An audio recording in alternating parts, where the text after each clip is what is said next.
Bienvenue sur Fashion Green Podcast, le podcast des entreprises engagées pour une filière mode, textile, sport et luxe plus durable. Pendant 2 jours, à Lyon, les Fashion Tech Days ont rassemblé des experts, marques, institutions et startups autour de la thématique « Performance durable, comment allier performance et baisse d'impact ». Un événement conçu pour découvrir et comprendre comment l'utilisation des technologies peut renforcer les pratiques éthiques et durables de la filière textile afin d'offrir des perspectives nouvelles et innovantes pour l'avenir de la filière. Bonne écoute! Bonjour à toutes et tous. On est ravis de parler matière avec vous, puisque finalement la matière, ça a son importance, ça a un impact significatif dans la performance et la durabilité des articles qu'on peut porter. Donc pour parler de ce sujet des matières performantes et durables, j'ai le plaisir d'accueillir 4 intervenants qui incarnent chacun une entreprise, un projet qui a le souci d'être en quête de performance dans la durabilité et de durabilité dans la performance. Donc alors, j'ai d'abord le plaisir d'accueillir Damien Pommeret, donc directeur régional pour l'Europe de l'Ouest chez The Woolmark Company. Bonjour Caroline, bonjour à tous. Je vais dire quelques mots sur Woolmark. On est une organisation à but non lucratif. On est financé et on représente 60 000 éleveurs qui font du mérino australien. Voilà, et c'est 85% des volumes du textile. Donc, dans les matières et dans tous les challenges qu'on a, on va pouvoir être à même de vous dire un peu sur notre vision et puis sur tout quoi on travaille au quotidien pour améliorer la filière. Super. Alors, à côté, on a Itche Clever, qui est chef des opérations chez Piratex. Vous nous présentez Piratex, Itche ? Oui, merci Caroline. Donc Piratex, c'est une entreprise de recherche et développement basée à Madrid et un fournisseur de tissus, de textiles tricotés circulaires. Et le type de fibres que vous trouverez dans notre collection, c'est par exemple, sont exclusivement des fibres naturelles nouvelles, recyclées ou régénératives. Donc, quelques exemples recyclés, vous trouverez des déchets d'agriculture, de bananes, des déchets d'agriculture, d'oranges. Vous trouverez par exemple du coton recyclé, mais chimiquement et mécaniquement aussi, mais aussi le fleur de capoc, par exemple.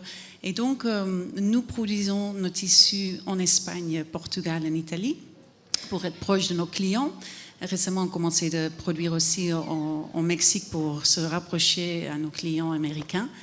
Et nous essayons de préserver les propriétés qui sont naturellement présentes dans les tissus. Donc, par exemple, si des propriétés comme antibactérielles dans l'algue, vous trouverez donc dans notre tissu fait à partir de sicelle, donc une fibre à base d'algues, vous trouverez de propriétés très intéressantes antibactérielles ou skincare. Donc voilà. Et en plus de ça, nous aidons aussi les entreprises et nos clients à communiquer avec la communication afin de leur donner un service complet, parce qu'en parlant des fibres comme ça peut être un tout petit peu compliqué. Très bien, merci. Alors, à côté de vous, on a Margot Lamourelle et Charlotte Nellis, qui sont fondatrices toutes les deux de Aura Chanvre, que vous allez nous présenter. Merci beaucoup. Alors, Aura Chanvre est une association qui a été créée il y a un peu plus d'1 an maintenant, même presque 2, dont le but est d'implanter une filière de chanvre textile en Auvergne-Rhône-Alpes, donc de travailler depuis la production de la matière première jusqu'à sa valorisation en textile. Donc on travaille directement avec les agriculteurs, avec les acteurs du textile, pour toutes les opérations intermédiaires, depuis la production de la paille, de la fibre, du fil, puis éventuellement du tissu ou du tricot. Voilà. Dans la région, comme votre nom l'indique. Dans la l'indique. région Auvergne-Rhône-Alpes. Très bien, merci. Alors, moi j'ai envie de partager avec vous une première question et je pense qu'on a un certain nombre à se la poser. C'est, avant qu'on rentre vraiment dans le vif du sujet s'agissant des matières spécifiques que vous incarnez chacun d'entre vous, est-ce qu'on peut commencer par échanger sur qu'est-ce que c'est qu'une matière durable, puisque finalement il n'y a pas de définition établie, il n'y a pas non plus de lecture univoque de l'impact des matières. Donc pour chacun d'entre vous, au sens large, qu'est-ce qu'une matière durable ? Damien, on vous laisse démarrer. Allez, je vais essayer. C'est une question fondamentale parce que, en fait, définir la durabilité, c'est ça qui va nous permettre de calculer l'impact d'un produit. Et aujourd'hui, il y a énormément de questions de l'industrie au niveau européen avec les UPF, c'est pour ceux qui savent un peu l'affichage environnemental qui est en train d'être fait, mais aussi au niveau français, et de pouvoir définir finalement qu'est-ce qu'un produit durable, et notamment dans l'industrie textile, parce que l'affichage environnemental ou l'éco-score, il existe déjà par exemple dans tout ce qui est électroménager, et dans l'électroménager, finalement un lave-vaisselle, un lave-linge, on va avoir sa durabilité va être liée, voire confondue avec sa durée de vie. C'est-à-dire qu'on va remplacer son lave-linge quasiment 95% du temps quand l'ancien est usé ou qu'il ne marche plus. Dans le textile, c'est complètement différent. En fait, il n'y a qu'un tiers des produits qui est jeté parce qu'il est usé. C'est-à-dire qu'il y en a 70%, même le 2 tiers en tout cas, qui sont jetés alors qu'ils sont complètement utilisables et qui sont jetés pour d'autres raisons. Et c'est pour ça qu'on va pouvoir parler de durabilité émotionnelle ou holistique. Et pour nous, c'est vraiment essentiel parce qu'on se rend compte, même au niveau des politiques aujourd'hui, ils vont pouvoir avoir un très fort impact demain sur le consommateur et sur les marques pour pouvoir les aider à mieux consommer ou aider les marques à faire des meilleures offres. Mais si on part avec des mauvaises data, avec des mauvaises interprétations, on va engager, en tout cas, on va tous s'engager dans une mauvaise voie. Donc on est vraiment... moi, je suis ravi d'échanger avec vous et d'écouter votre version de la durabilité. L'autre chose que je voulais dire, c'est que les matières, et notamment les matières naturelles, elles sont clés parce que toutes les études que nous on fait, on se rend compte que la durabilité des matières naturelles et le cycle de vie des matières naturelles est bien plus grand que les matières synthétiques, les matières pétrochimiques qui viennent de l'industrie pétrochimique. Et on se rend compte que, par exemple pour la laine, un produit va être il va être gardé plus longtemps, il va être donné, il va être revendu, il va être recyclé, mais dans des pourcentages bien plus importants que les matières donc synthétiques. Et puis en final, en plus, c'est un produit qui va être renouvelable et biodégradable. On vous écoute, sur cette question au sens large, dans un premier temps ? Oui, effectivement, je pense que pour nous, en tout cas, chez Piratex, il y a certaines bases. C'est une très bonne question, parce qu'il y a beaucoup de manières d'être écologique ou responsable. Donc, premièrement, pour nous, c'est le choix de la matière. C'est la fibre. Est-ce qu'elle est naturelle, synthétique ? Effectivement, on s'aligne. Nous, même que nous utilisons plus de fibres de plantes. Mais le choix est très, très important. Ensuite, la cultivation, comment dire, la culture. La culture, oui, la pratique de cultive. Comment, par exemple, est-ce qu'on évite de pesticides, est-ce qu'on est les irrigations intensives, donc est-ce qu'on essaie d'employer de pratiques de bas d'impact régénératives. Nous travaillons par exemple avec du abaca, c'est une plante qui pousse de manière complètement naturelle sans avoir besoin de quoi que ce soit, de pesticides ni de l'eau. Après, évidemment, il y a le procédé de comment on produit. Est-ce qu'on utilise des énergies renouvelables ? Ensuite, il y a la localisation. Est-ce qu'on est près de notre chaîne d'approvisionnement ? Est-ce qu'elle est près de nos clients ? Et ensuite, évidemment, durabilité, qualité, c'est une grande, comme Damien a dit aussi. Et le choix de fibres revient aussi sur le fin de la vie. Donc, on essaye de trouver des fibres naturelles, on préfère parce qu'effectivement, sont biodégradables ou recyclables, comme le coton, c'est recyclable.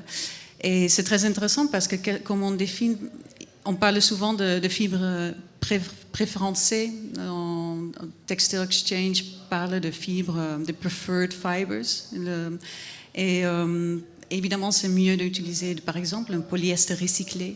Mais après, si on se rend compte qu'après, on ne peut pas le recycler infinitivement parce que, un tout petit peu pour toucher à ce que Damien a dit, effectivement, il n'y a que 1% de vêtements post-consommateurs qui en sont recyclés et réinsertés dans l'industrie textile en tant que vêtements, seulement 1%. Donc, évidemment...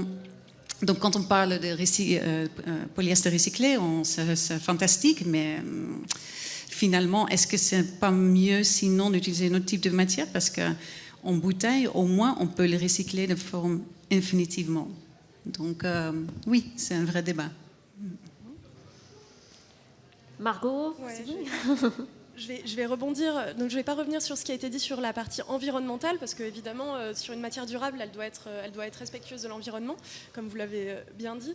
Après, pour nous, elle doit aussi être respectueuse des humains qui le portent, qui transforment la matière, qui cultivent la matière. Et aussi, il y a une autre dimension qui est super importante pour nous chez Orachambre, c'est aussi une matière qui pourra continuer à exister en fait face aux enjeux futurs, qu'ils soient géopolitiques, environnementaux, la baisse de disponibilité des ressources fossiles. Et donc, c'est des matières durables, c'est des matières qui vont pouvoir continuer dans le long terme à pouvoir être fabriquées. Donc ça, c'est quelque chose qui est super important pour nous aussi. D'accord. Donc vous avez parlé de qualité, qui est un vecteur clé de durabilité. Vous avez parlé des conditions de production, du fait que, en effet, les matières en question sont facilement accessibles, ce qui permet aussi de maîtriser leur impact environnemental.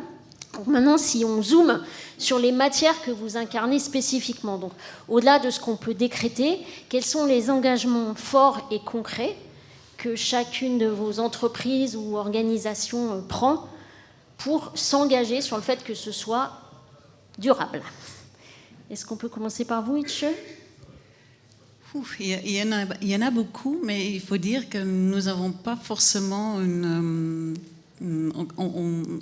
on est flexible, je pense, parce que donc oui, on travaille le plus possible avec des fibres naturelles, en employant par exemple un pourcentage peu d'élastane, parce que évidemment, notre mission est de remplacer des tissus synthétiques par des tissus naturels qui sont aussi performants. Et là, c'est un vrai challenge, donc c'est pour ça que nous sommes aussi flexibles, parce qu'il y a énormément d'innovations qui se passent.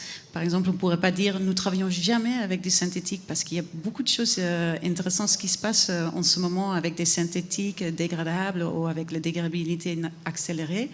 Donc voilà, notre mission, notre grande mission, c'est de remplacer des tissus synthétiques par des tissus naturels.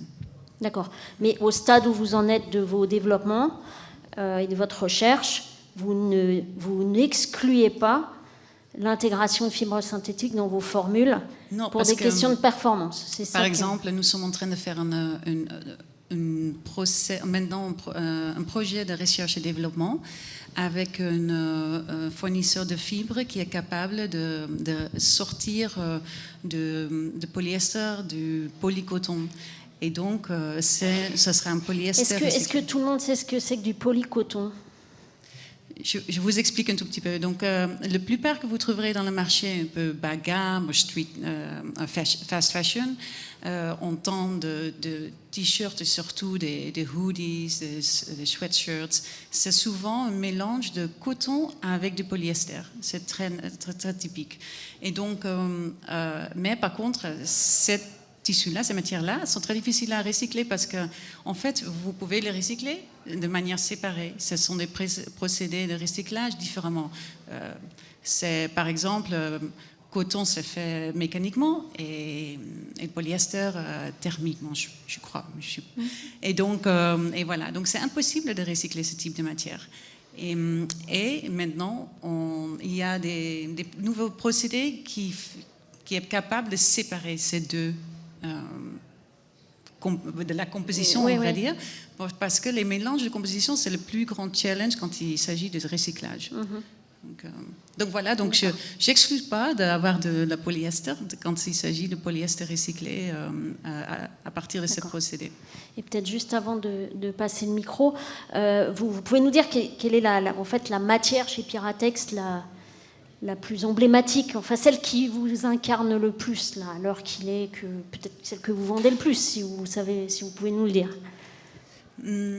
En ce moment, on a énormément de succès avec une matière qui imite une synthétique et qui en fait pas forcément d'une type de fibre qui est très innovante, mais c'est plutôt la structure qui est innovante.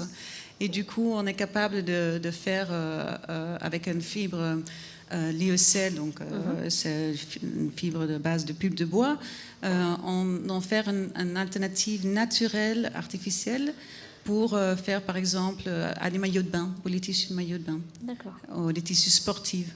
D'accord. Et donc, voilà. Très bien. Merci. C'est moi qui prendrai la suite. C'est Charlotte. Donc la question était de savoir... sur vos engagements à vous, chez Aura Chanvre, pour le chanvre. Voilà, et qui vous permettent vraiment d'affirmer haut et fort qu'on est dans le cadre d'une matière durable. Ouais. Alors pour répondre à cette question, donc on a une première part qui répond à la question environnementale strictement. Donc là pour ça, nous on garantit une culture qui se fait 100% sans pesticides, sans herbicides et sans irrigation. Alors autant on sait qu'a priori le chanvre n'a pas du tout besoin ni de pesticides ni d'herbicides vu ses conditions de culture et vu ses caractéristiques propres. En revanche pour l'irrigation c'est vraiment un choix d'Aura Chanvre, c'est-à-dire qu'on pourrait irriguer le chanvre pour maximiser les rendements, c'est-à-dire vraiment venir apporter juste au moment où il faut un peu d'eau si c'était nécessaire. Et nous on s'est dit voilà, on est encore dans une phase où on construit la filière et la question à laquelle on veut être sûr de répondre c'est est-ce que vraiment c'est viable si on n'a pas d'eau, est-ce que ça pousse quand même?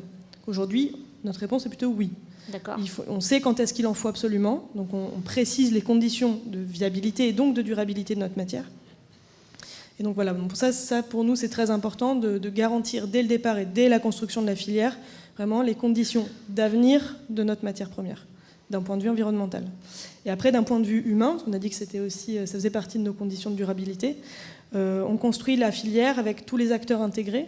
Donc les agriculteurs aujourd'hui font partie de notre association et au quotidien on discute ensemble, on réfléchit ensemble à comment construire cette filière pour que d'un point de vue des conditions de travail, du partage de la valeur ajoutée, que tout ça ce soit bien viable et que ce soit confortable pour eux, mais confortable pas que financièrement, je veux dire aussi pratiquement quoi. Juste une question par rapport à vos partenaires agriculteurs. Ils se sont mis à cultiver le chanvre dans le cadre de la naissance de votre association. C'était pas d'accord. C'est ça. Donc eux, ils avaient envie d'essayer d'intégrer une nouvelle culture dans leur rotation. Donc on va aussi lever un voile. On ne remplace pas d'autres cultures spécifiquement. Oui. On vient s'intégrer dans les rotations. Ce qui se dit aujourd'hui, ce qui a priori est prouvé scientifiquement, c'est que le chanvre augmente les rendements des cultures suivantes. Donc si vous intégrez un chanvre dans la rotation culturelle et que l'année suivante vous faites du blé, normalement vos rendements devraient augmenter de 10 à 30%. Donc nous, ça c'est quelque chose qu'on veut encore vérifier dans la région Auvergne-Rhône-Alpes, parce qu'on sait que tous les pays, les territoires sont différents. Donc on va revérifier chez nous, est-ce que c'est vrai? Est-ce que c'est quelque chose qu'on peut vraiment vendre aux agriculteurs en leur disant intégrez cette matière-là, cette culture-là, vous aurez tel avantage? Bon, on le vérifie avant de vendre quelque chose qui est peut-être pas vrai. D'accord. Et après, donc le dernier point sur la durabilité et sur notre engagement, c'est de toujours travailler le plus localement possible. Donc quand on va transformer notre paille, quand on va transformer notre fibre, quand on va essayer de faire un fil, tout ça, on le fait toujours le plus localement possible. On ne va pas se dire super, il y a une solution en Turquie clé en main, on y va. Non, on se dit ok, qu'est-ce qu'on a ici et qu'est-ce qui manque ici, qu'est-ce qu'il faudrait construire ici pour que cette filière soit intégralement viable ici. Voilà, donc ça, c'est nos engagements pour construire une filière durable. Très bien.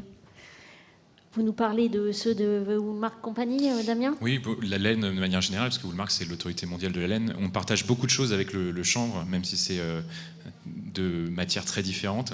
Effectivement, la laine, pourquoi est-elle durable? Pourquoi elle est-elle renouvelable? C'est parce que, elle est faite, vous le savez, par le mouton, le mouton, il a besoin juste d'air, grosso modo de l'air, de l'eau, de l'herbe et du soleil pour faire sa laine.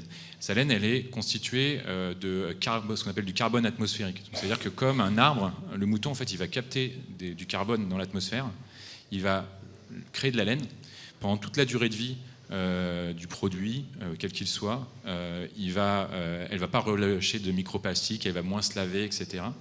Et au moment de sa fin de vie, la laine, elle va, que vous pouvez l'incinérer, vous pouvez l'enfouir, ce que vous voulez, elle va relâcher exactement le même nombre d'atomes qu'elle a capturé dans l'atmosphère initialement. Ce qui est la grosse différence entre les matières naturelles et les matières pétrochimiques. Les matières pétrochimiques, on prend du carbone qui est sous forme de pétrole dans le sol, il va relâcher des microplastiques pendant toute sa durée de vie, et en fin de vie, que vous le brûliez ou vous l'enfouissiez, même si ça dure des centaines d'années, en fin de compte, le carbone qui était sous terre, il va se retrouver dans l'atmosphère et faire le réchauffement climatique. Donc ça, c'est un point qui, vous connaissez certainement, mais moi j'aime bien le rappeler, parce que c'est ça, dans la consommation de tous les jours, quand on achète un produit plastique, on rajoute, en bout de course, c'est sûr, on rajoute du carbone dans l'atmosphère. Et le point qui est pour moi important, c'est d'avoir justement à travailler sur comment faire pour que notre matière qui est biodégradable, renouvelable, très performante par ailleurs, soit utilisée effectivement, comme on l'a dit précédemment ici, dans des domaines où avant on ne savait pas le faire, et comment on innove pour qu'on puisse faire des sneakers sans laine ou en matière naturelle, comment on innove pour pouvoir faire un Kawaii ou du Gore-Tex justement en matière naturelle, et on ne pourra pas en consommer autant qu'on le faisait avant, mais par contre on va pouvoir avoir des matières qui sont meilleures, plus confortables, plus performantes, et qui ont un impact, qui sont renouvelables et qui ont un impact bien moindre sur. Je rappelle aussi que 35% des microplastiques dans les océans viennent de l'industrie textile. Donc clairement, on a un rôle à jouer hyper important et on ne peut plus continuer comme ça. Donc voilà. Donc nous on travaille sur tous ces et en termes que filière, en tout cas, on a énormément à travailler aussi sur nous-mêmes avec les éleveurs pour réduire l'impact, pour déjà recoter la data qu'on a pour que sur les lieux de production, donc les élevages en Australie par exemple, parce qu'il y a 85% qui sont là-bas, comment est-ce que sur ces plaines énormes sur lesquelles on ne peut pas d'ailleurs planter autre chose faire autre chose que de la laine. Donc on ne vient pas justement faire de l'occupation d'espace sur d'autres cultures aussi. On ne va pas planir, on ne va pas détourner les rivières, on ne va pas couper les arbres. Et par contre, on va essayer d'avoir des démarches régénératives pour capturer plus de carbone dans les sols, pour pouvoir continuer à conserver ou à redévelopper une biodiversité. Donc nous, on est aussi sur tous ces challenges-là avec les 60 000 fermes qui nous représentent. Vous pouvez nous dire quelques mots sur les démarches régénératives que vous êtes en train d'initier? Alors, il y en a. Ça peut intéresser aux gens, parce que si je me fais l'avocat du diable qui n'est pas dans cette salle, voilà, on pourrait se dire, voilà, en effet, la laine, c'est plus durable, mais on sait que l'élevage, ça a de l'impact. Donc, comment est-ce que vous traitez ça chez The Walmart Company? Alors, déjà, pour nous, et ma compréhension, c'est qu'on entend beaucoup le terme régénératif, on est au balbutiement vraiment de cette technique-là. Et ça veut dire que sur l'agriculture, en tout cas des matières naturelles, aujourd'hui, clairement, on a un impact. Tous les produits ont un impact, mais sur le lieu de production, on a un impact, entre guillemets, négatif, puisqu'on va générer du méthane, etc. Mais en fait, on a le potentiel sur ces lieux de production, et c'est le cas, je pense, d'une grosse partie de l'agriculture, en fait, d'avoir un impact positif à terme. Et pour faire ça, il y a beaucoup de travail en amont, de recherche et développement, de collection de données, de formation et d'éducation, d'influence aussi, parce qu'il faut expliquer à un Australien qui, depuis 7 générations, travaille d'une certaine façon et évidemment prend soin de ses animaux, prend soin de ses terres, parce que c'est ce qu'il a de plus cher, mais il va falloir lui apprendre et lui expliquer pourquoi il faut qu'il change et quel intérêt il a à changer. Donc pour le faire de façon réelle, il ne faut pas le faire sur 2 fermes magnifiques comme on peut voir un peu sur certains exemples où là c'est clairement du greenwashing parce qu'on va expliquer aux consommateurs que c'est magnifique, on leur montre une image qui n'est pas la réalité de l'industrie. Nous on veut le faire sur tout le monde en même temps, donc c'est plus évidemment voilà, ça met plus de temps, mais le résultat le potentiel est énorme. Donc des exemples, il y en a plein. Hein. Ça peut être des choses toutes simples, de répartir ces animaux. Ils sont sur des énormes paddocks, hein, de fois qui font 60 km, des carrés qui font 60 km de côté, pour imaginer la taille. Mais est-ce qu'on fait des développements avec aussi à leur donner de la seaweed, donc des algues, pour qu'ils produisent moins de méthane. Il y a le fait que, effectivement, combien de temps est-ce qu'un troupeau doit rester sur une certaine parcelle pour couper juste la bonne longueur d'herbe pour que l'herbe pousse plus vite et capture plus de CO2 dans le sol. Donc il y a plein de choses, de travailler même sur les clôtures, celles qui laissent passer les animaux, etc. Donc il y a beaucoup de choses à faire à tous les domaines, et il y a beaucoup d'investissements et de recherche et de bonne volonté, et notamment chez les jeunes générations qui arrivent et qui prennent justement le relais. J'ai eu l'occasion d'échanger avec eux, et ça c'est un super espoir. C'est-à-dire que les jeunes éleveurs, en tout cas, ils sont beaucoup plus connectés aux problématiques d'aujourd'hui, et ils ont envie d'avancer très vite. Ils ont plein de questions, plein d'attentes aussi, mais c'est un formidable, en tout cas, potentiel pour l'avenir.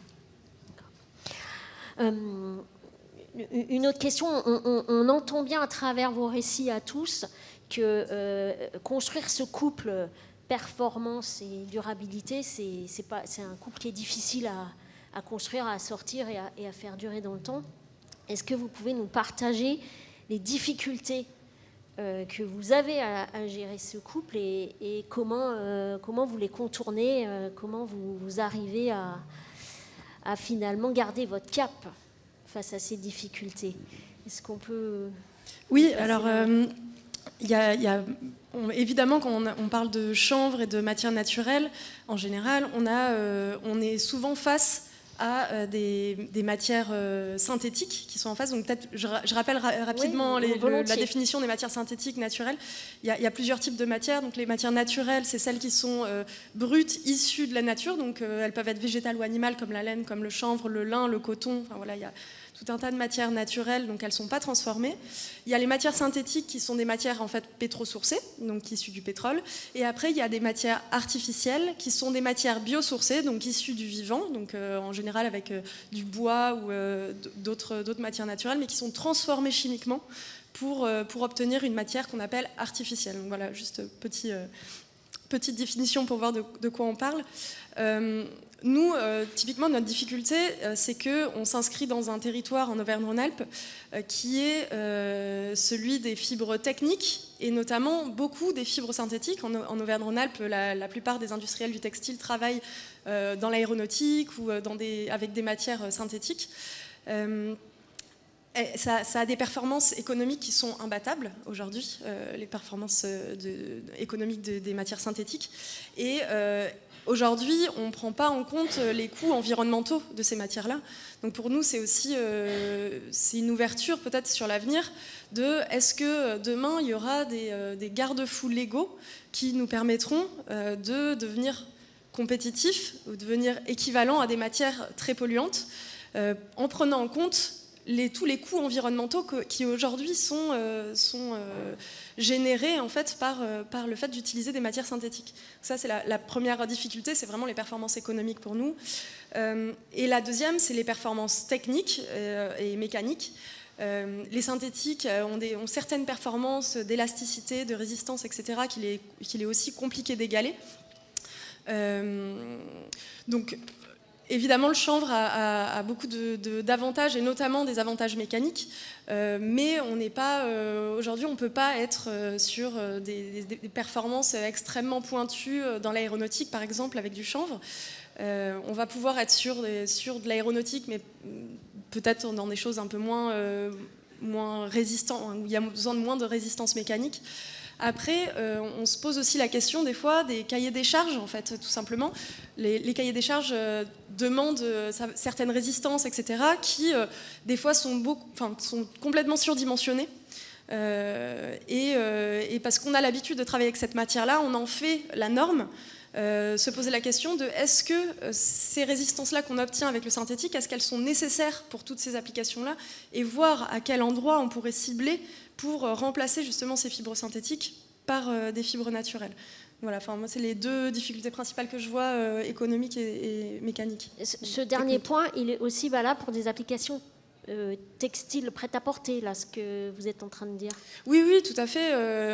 Par exemple, aujourd'hui, on utilise, alors je vais sortir un peu du chanvre, mais par exemple, aujourd'hui, pour les vêtements techniques de sport, on utilise beaucoup de synthétique. Demain, il est tout à fait possible de remplacer ces matières-là, et j'imagine que c'est ce que vous faites chez Piratex, t'en parleras mieux que moi, Etche, mais par des fibres artificielles dont je vous parlais, donc qui sont issues du biosourcé et qui sont transformées chimiquement pour avoir des caractéristiques qui peuvent être très proches des fibres synthétiques. Mais aussi, par exemple, le chanvre a des caractéristiques de respirabilité, de thermorégulation. le but c'est aussi d'aller chercher ces caractéristiques intrinsèques de la matière, comme vous faites chez Piratex, d'aller chercher quelles sont les qualités intrinsèques de la matière pour les utiliser sur les applications où il y en a besoin. Donc par exemple pour le chanvre qui est thermorégulateur, respirant et isolant, et c'est une application parfaite, c'est tout ce qui est linge de lit par exemple. C'est des matières qui sont extrêmement agréables pour le linge de lit. Le fait que ça soit des fibres qui soient très rigides et qui soient aussi biodégradables, on peut trouver des applications sur par exemple des big bags qui sont utilisés, qui sont remplis de terre, de pierres pour créer des digues. Aujourd'hui, en fait, toute la matière, les big bags sont faits en plastique. Toute cette matière-là, elle part ensuite dans les océans et contribue à la pollution des océans. C'est de remplacer ces matières-là par exemple, du chanvre. Et donc, avec la dégradation de la matière des big bags, on ne va pas polluer les océans. Et on se sert de la résistance des fibres qui est suffisante pour créer des big bags pour aller cibler certaines applications comme ça qui sont parfaitement adaptées. Je rebondis sur l'exemple du linge de lit. Vous pouvez nous dire en quelques mots la différence dans les descripteurs avec du linge de lit qui serait en lin, par exemple. Qu'est-ce que ça change de dormir dans du chanvre ? Alors le chanvre et le lin, c'est des matières qui sont très similaires. Elles se ressemblent beaucoup. C'est deux fibres qui sont naturelles. On appelle ça des fibres libériennes parce qu'elles sont dans l'écorce en fait, des tiges. En fait, le chanvre, c'est une tige qui fait 2 à 3 mètres de haut. Et dedans, on a 2 matériaux principaux. Dans l'écorce, il y a les fibres.